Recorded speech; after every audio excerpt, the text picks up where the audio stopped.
So we got to change the belt out in this trailer, which means I got to it winds up on a roller in the back. So I got to take these wipers out of the way, seals, wipers, whatever they want to call them.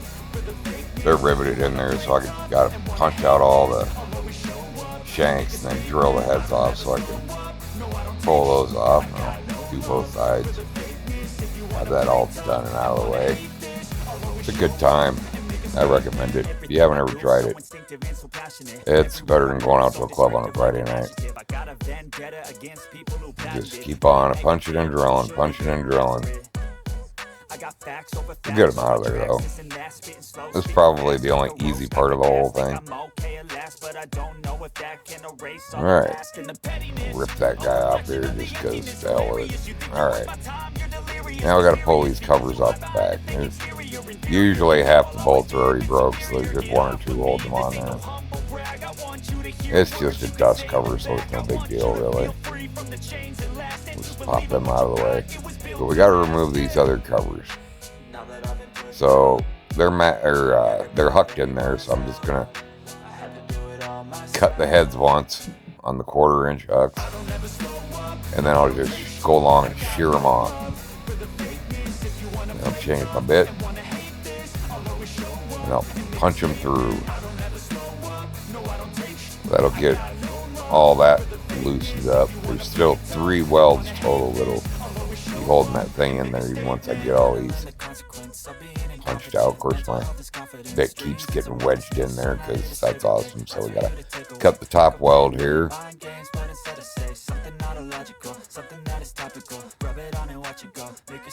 And we'll cut the bottom one here. There's another one on the inside I can't get to yet, but we'll deal with that. We'll pop these welds loose.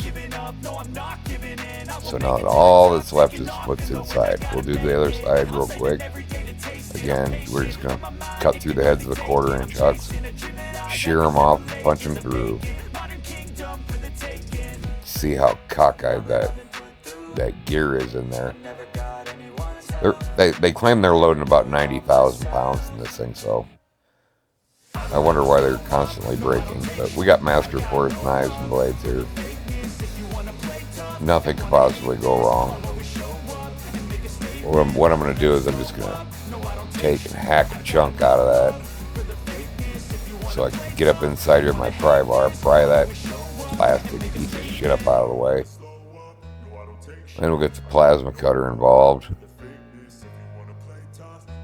Try and reach down in there. And there's about a 2.5 inch weld. Of course, the chain is right behind it, so guys got to really be careful. You do not want to cut into that chain. And I didn't, so we're all good. That side's loose. Now we'll pop over, we'll do the other side real quick. Same thing.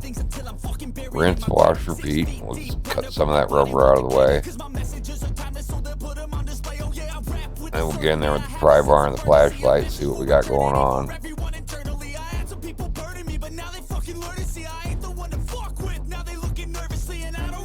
And I can see it. So, see if we can pry it up enough to where we can get at it. Alright. Back in with the plasma cutter. Pull the drawers up once. Try to keep the crack show down to a minimum. Takes a couple times on this one. This one gave me a little bit of problems. You don't want to cut all the way through it. You just want to skim that weld. Just enough to where it'll break free. And I think we're at that point. There we go. We're out of there. Alright. So now we can set to the task of cutting across this thing. And the best way I have found for a cut that long is just use a cutoff wheel on a grinder. I mean, you can do it with a utility knife, but that's really hard on a guy's wrist. This is a little easier. And if you like the smell of burning tires, We love this.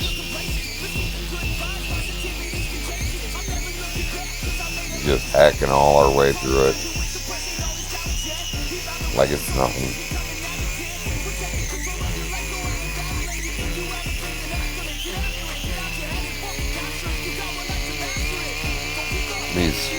This particular model of trailer is kind of a pain in the ass changing these belts. Luckily on this one they finally got smart and they decided to start changing the belt and the roller at the same time instead of trying to be cheap and doing one or the other, which never works out good because it ends up back in because, well, the belt's bad now. Well, the belt was bad when I changed the roller. What do you expect? Alright, as you can see, that's at least a 1/4 inch thick, maybe 3/8 inch. I'm the best there is. I piss excellence. I'm just a big, hairy.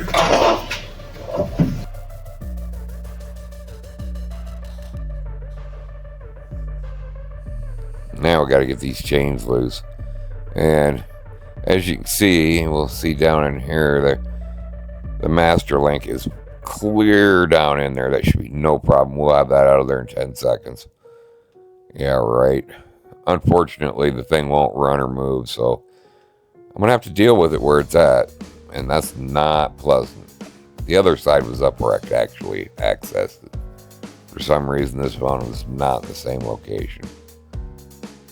And looking at it here, you can see just how fucking bent that whole roller and that gear is. The chain's a whole chain width off.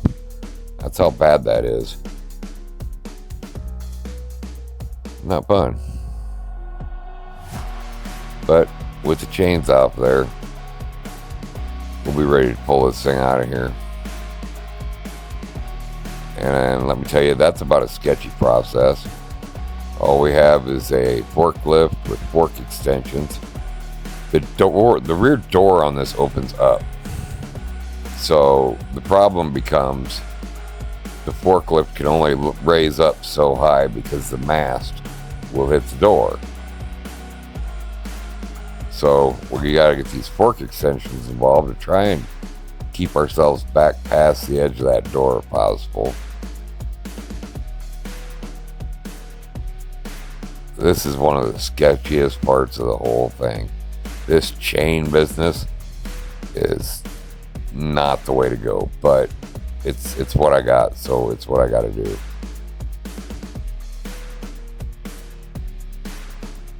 Alright, I think I just about got it loose.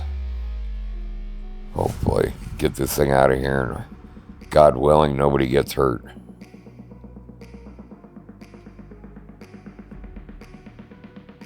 Maybe we'll give her just a little bit more tightening.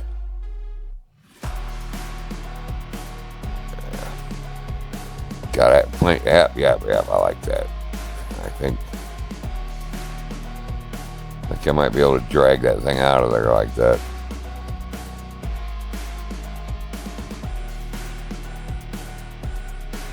Oh no!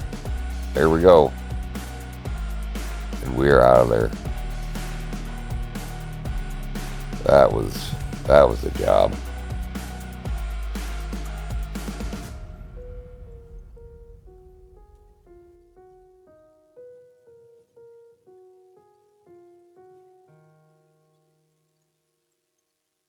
So, as you can see, with the proper apparatus, removing it is no problem.